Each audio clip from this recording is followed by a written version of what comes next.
അപ്പം ക്രിസ്മസ് ഇങ്ങെത്തി, നമുക്ക് നല്ല അടിപൊളി ഒരു ബീഫ് വളർത്ത് കോട്ടേജ് സ്റ്റൈൽ ഉണ്ടാക്കാം. അപ്പം വീഡിയോയിലേക്ക് പോകാം, വാ.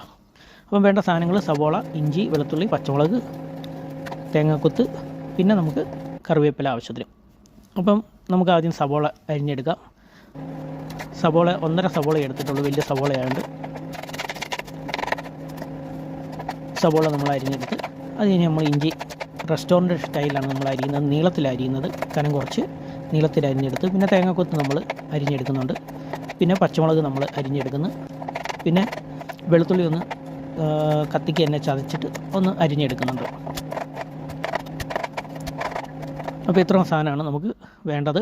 അത് കഴിഞ്ഞ് നമുക്ക് ബീഫ് വേവിച്ചെടുക്കുക. അതിന് 1/4 ടീസ്പൂൺ മഞ്ഞൾപ്പൊടി, 2 ടീസ്പൂൺ മുളക് പൊടി, 2 ടീസ്പൂൺ ഗരം മസാല, 1 ടീസ്പൂൺ കുരുമുളക് പൊടി, ആവശ്യത്തിന് ഉപ്പ്, പിന്നെ കുറച്ച് വെളിച്ചെണ്ണയും കറിവേപ്പിലയും കൂടെ ഇട്ട് നല്ലോണം ഇളക്കി നമുക്ക് ശകലം വെള്ളം ഒഴിച്ച് വേവിക്കാൻ വെക്കാം.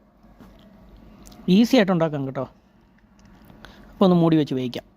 ആദ്യത്തെ തിള വന്നു കഴിയുമ്പോൾ നമുക്ക് എടുത്തൊന്ന് ഇളക്കിയിട്ട് വീണ്ടും നമുക്ക് മൂടി ആ വെള്ളം പറ്റുന്നവരെ നമുക്ക് വേവിക്കാം. അപ്പോൾ ഒന്നും കൂടെ നമ്മൾ തുറന്ന് നോക്കി.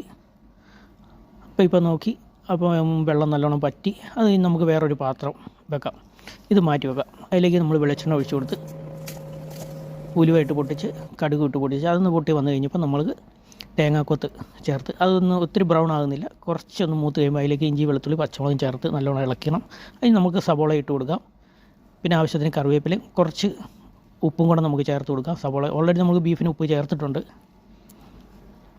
അപ്പോൾ അതൊന്ന് മൂത്ത് വന്നപ്പോൾ നമുക്ക് അതിന് വേണ്ട പൊടി എന്ന് പറഞ്ഞാൽ ആകെ മഞ്ഞൾപ്പൊടി മാത്രമേ ചേർക്കുന്നുള്ളൂ, 1/4 ടീസ്പൂൺ. അത് നമ്മൾ വേവിച്ച് വെച്ചിരിക്കുന്ന ബീഫ് ഇതിൻ്റെ കൂടെ ചേർത്ത് നല്ലോണം വേവിച്ച് ഒന്ന് ശകലം എണ്ണ തെളിയാനായിട്ട് വെക്കാം. അതുകൊണ്ടോ ഇപ്പോൾ എണ്ണ തെളിഞ്ഞ് വന്ന് നമുക്കത് നല്ലോണം മൂപ്പിച്ച് അതിലേക്ക് നമുക്ക് ശകലം ഗരം മസാലയും കുരുമുളക് ഇട്ട് കൊടുക്കുക. ഇത്രയേ ചേർക്കുന്നുള്ളൂ. പിന്നെ പച്ച മല്ലി ഞാൻ ചേർത്ത് കൊടുക്കുന്നുണ്ട്. അപ്പം നല്ലോണം നമുക്ക് നല്ല ഫ്ലെയിമിൽ വെച്ചിട്ട് നമുക്ക് ഒന്ന് കറുപ്പിച്ചെടുക്കാം. അപ്പം കറിവേപ്പിലയും കൂടെ നമുക്കിട്ട് നല്ലോണം മൂപ്പിക്കാം. അപ്പോൾ ഇത്രയേ ഉള്ളൂ നല്ല ബീഫ്, നല്ല തേങ്ങാക്കൊത്തിട്ട് വളർത്തിയത് കോട്ടേജ് സ്റ്റൈൽ. അപ്പം എല്ലാവരും ക്രിസ്മസ് ആഘോഷിക്കുക. വീഡിയോ ഇഷ്ടപ്പെട്ടാൽ ഒന്ന് ഷെയർ ചെയ്ത് വിട്ടേക്കണം. Thank you.